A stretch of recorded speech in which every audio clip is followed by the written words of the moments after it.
Lanjutkan sesi keempat.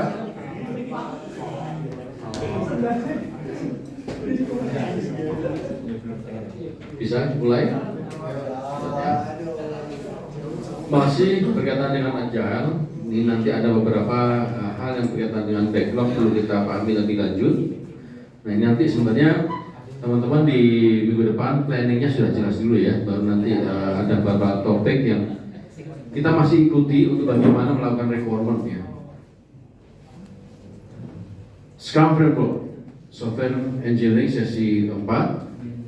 Kita akan bahas dua objektif ini ya yang kita mau capai ya, komponen dan juga keuntungan dan juga tantangan dari Scrum. Scrum sebagai salah satu pendekatan di dalam agile software development atau engineering merupakan populer yang saat ini digunakan di banyak tempat. Ada beberapa hal yang perlu kita ketahui. Nah, ternyata di dalam Scrum itu ada banyak peran. Ya. Kita tidak mungkin mengimplementasikan penuh karena keterbatasan tim ya. Semuanya nanti menjalankan peran yang sama ya. Sebenarnya idealnya nanti ada beberapa peran yang berbeda-beda.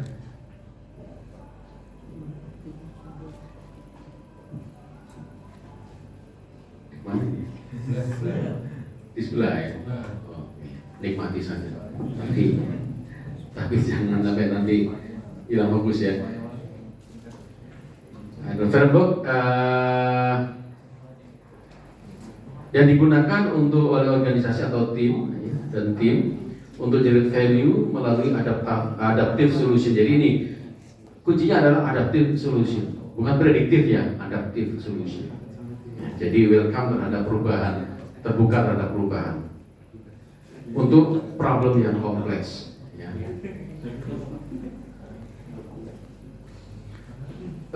Scrum Framework sendiri sebenarnya belum ada bentuk yang ideal. Ya setiap organisasi juga punya pendekatan yang nanti juga disesuaikan, tetapi prinsip-prinsip dasarnya sama.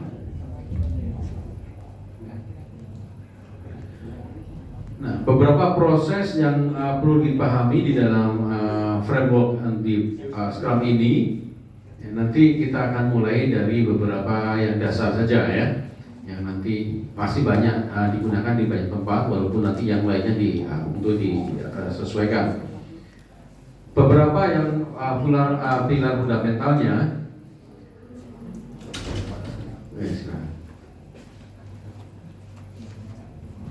Scrum ini digunakan untuk beberapa case yang sifatnya empirik yang relevan, dan lean thinking yang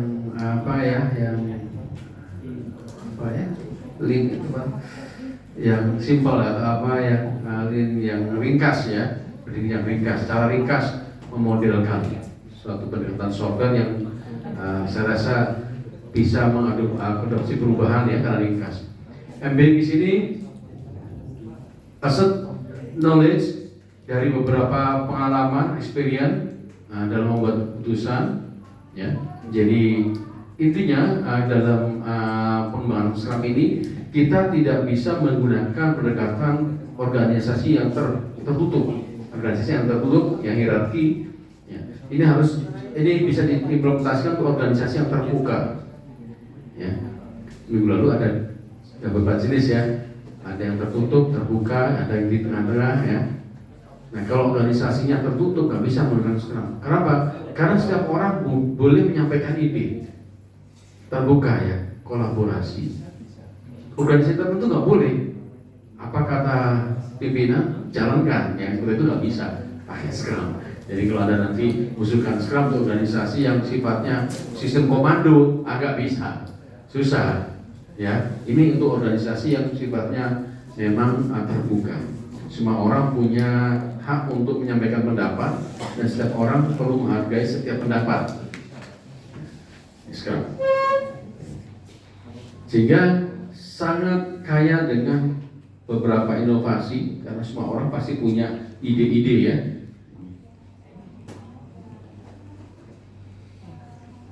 Jadi fokus pada yang utama yang esensial, jadi lean thinking.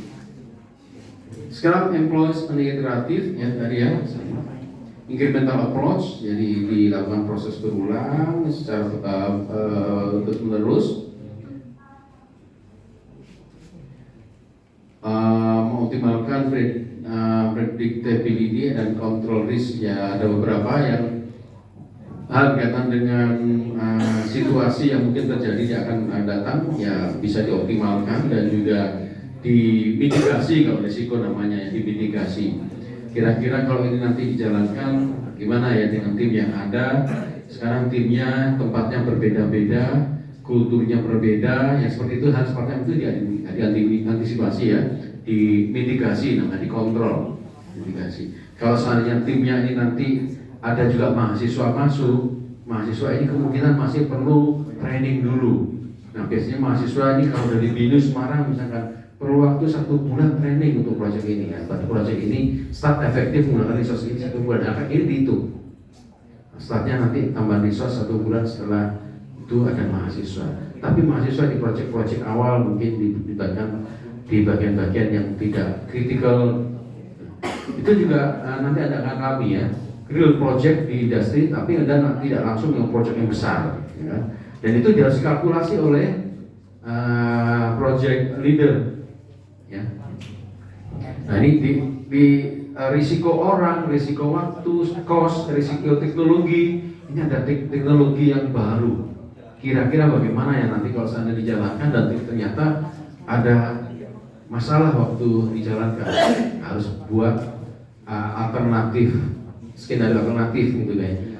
Kalau tendernya pakai QR code nggak bisa, ya sudah nanti pakai gimana?